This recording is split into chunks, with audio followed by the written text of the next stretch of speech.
여러분 안녕하세요, 블랙입니다. 오늘은 한국의 경제 성장에 대한 이야기를 해볼까 합니다. 제가 최근에 세계 여러 나라의 GDP를 체크해 봤는데요. 이렇게 한국처럼 완만하게 쭉 성장해온 나라가 드뭅니다. 정말 엄청나다, 대단하다 이런 생각이 절로 듭니다. 이 자리에 오기까지 많은 윗분들이 고생을 하셨는데 다시 한번 이분들께 감사의 말씀을 드리겠습니다. 그런데 물론 세계 1등인 미국과 중국도 부드럽게 성장을 하고 있습니다. 이들이 괜히 1, 2등을 한 게 아니겠죠? 그렇지만 모든 나라들이 이렇게 부드러운 성장을 보여주는 것은 아닙니다. 유럽의 절대 강자 독일의 GDP를 보면 성장이 나오곤 있지만 GDP의 상승 각도가 매우 완만해져 있는 것을 알 수 있고요. 아래쪽에 있는 일본은 아시다시피 잃어버린 30년을 겪는 중으로서 GDP가 횡보 내지는 하락하고 있습니다. 이런 것들을 보면 지금까지 한국이 이뤄낸 경제 성장이 엄청나다는 것을 알 수 있습니다. 다시 한국으로 돌아올게요. 한국은 지금까지 꾸준한 성장을 하긴 했었지만 그렇다고 위기가 없진 않았습니다. 많이 아시는 97년 말에 IMF로부터 자금 지원을 받은 적이 있고요. 그리고 2008년에는 한국의 위기는 아니었지만 미국에서 서프라임 경제 위기가 터지면서 이 여파로 국내 경제도 휘청거렸었던 아픈 기억이 있습니다. 그리고 이러한 위기를 하나 둘씩 극복하면서 우리 경제는 우상향하고 있었는데요. 하지만 최근 GDP 차트를 보면 쌍봉 같은 게 이렇게 보이시죠? 눈을 크게 뜨고 보시면 쌍봉이 딱 보입니다. 제가 조금 더 자세히 표기를 해봤습니다. 2018년에 GDP가 피크를 이렇게 한번 쳤고요. 그리고 나서 2021년도에 GDP가 한 번 더 피크를 찍었습니다. 그러니까 최근에 두 차례에 걸쳐서 경제가 휘청거렸다고 보시면 됩니다. 2018년부터 시작된 미중 무역 전쟁과 2020년 코로나 경제 위기 때문에 첫 번째 GDP가 고점을 찍고 쭉 내려왔고요. 그 다음에는 코로나 경제 위기를 이겨냈지만 그레이트 인플레이션 위기에 무너지면서 GDP가 또다시 고점을 찍고 내려왔습니다. 많은 사람들이 코로나 때문에 한국 경제가 무너졌다고 생각하는데요. 그렇지 않습니다. 이미 그 이전부터 미중 무역 전쟁으로 인하여 2019년부터 GDP는 하락하고 있었습니다. 그래도 2년 전인 2021년 한국의 GDP는 여전히 세계 10위를 유지했습니다. 아무리 미중 무역 전쟁이든 코로나든 어떠한 역풍이 몰아쳐도 10등은 했다는 것입니다. 무언가 10등이 상징적이죠? 탑 10 이런 느낌이잖아요. 어렸을 때 가요 탑 10 이런 거 생각나네요. 너무 아재스럽나요? 그런데 최근에 한국은행에서 공개한 2022년 한국의 GDP를 보면 한국이 아마도 13등으로 밀려날 것으로 전망이 되고 있습니다.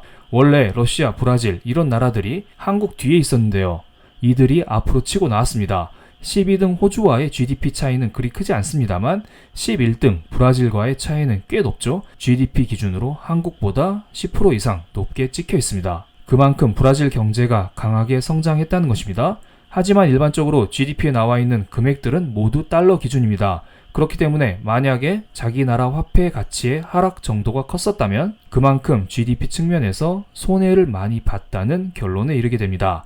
그래서 일각에서는 한국이 13위를 기록한 것은 원화 약세 때문이라고 하는데요. 그래서 제가 한국을 추월한 브라질의 헤아라와 한국의 원화의 가치를 비교해 봤습니다. 달러 대비 환율을 체크했는데요. 참고로 이 수치가 떨어지면 그 나라의 화폐가 강세라는 것을 의미하고 반대로 이 수치가 늘어나면 그 나라의 화폐가 약세라는 것을 의미합니다. 파란색은 헤아라, 녹색은 원화를 나타낸 것입니다. 2022년 초부터 현재까지 원화는 꾸준한 약세로 반대로 헤아라는 꾸준한 강세를 보였습니다. 그렇기 때문에 GDP를 산정할 때 한국이 브라질에 비해 환율 측면에서는 불리했다고 봅니다. 제가 알기 쉽게 예시를 들어서 설명을 드리겠습니다. 만약에 원화가 강세인 1달러에 1,000원 하는 시절이 있다고 생각해 보겠습니다. 이때 만약에 한국의 GDP가 한국 돈으로 1,000조 원을 기록했다면 미국 달러로 이것을 환산하면 1조 달러가 되죠. 그런데 극단적으로 1달러에 2,000원 하는 원화 약세 상황을 가정해 보겠습니다. 원화 약세 구간에서 한국은 똑같이 1,000조 원의 GDP를 달성했다고 해볼게요. 그렇지만 이것을 달러로 환산하면 0.5조 달러밖에 되지 않죠. 원화 약세 때문에 GDP가 반토막이 난 것이죠. 그렇기 때문에 원화 약세로 인해서 한국이 GDP 측면에서 어느 정도는 손해를 봤다. 이러한 결론을 내릴 수가 있을 것 같습니다. 그런데 한국이 이번에 10위권으로 재진입하기가 어렵다는 보도가 나오고 있죠. 현재 13등인 한국과 12등 호주의 GDP 차이는 2% 정도입니다. 그런데 2023년 GDP 성장률 전망치를 봤을 때 한국은 1.5%, 호주는 1.6%로 전망이 되고 있죠.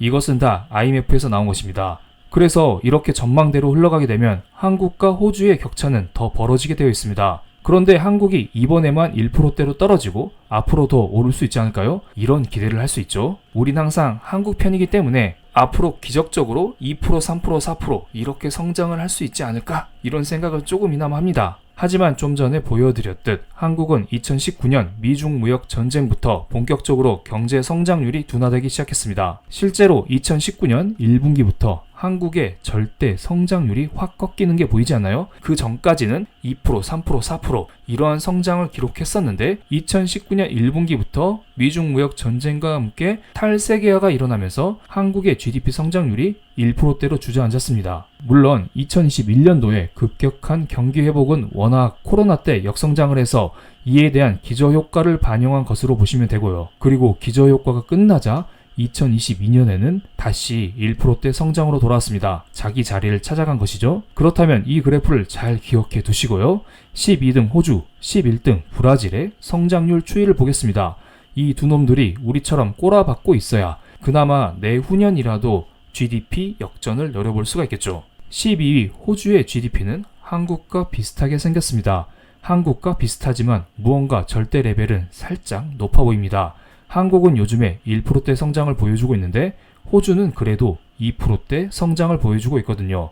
시간이 흘러서 혹시나 원화가 호주 화폐보다 강세를 보이면 여차여차 호주는 비벼볼 수 있을 것 같은데요. 그런데 브라질은 넘사벽 수준으로 한국과의 격차가 벌어지고 있습니다.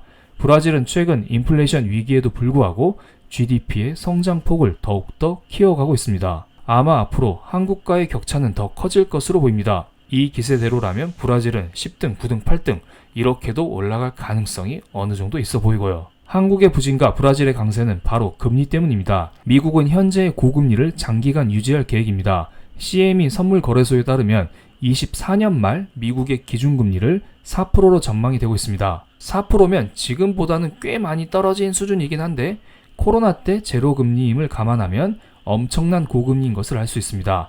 아시겠지만 이렇게 높은 금리를 유지하는 배경에는 인플레이션이 심각하기 때문인데요. 물론 글로벌 인플레는 피크를 치고 내려오는 중이지만 24년 말까지는 연준에서 목표로 하는 2% 물가까지는 내려오기 어렵기 때문에 사람들은 장기간의 고금리를 전망하는 것입니다. 이것은 과거 자료인데요.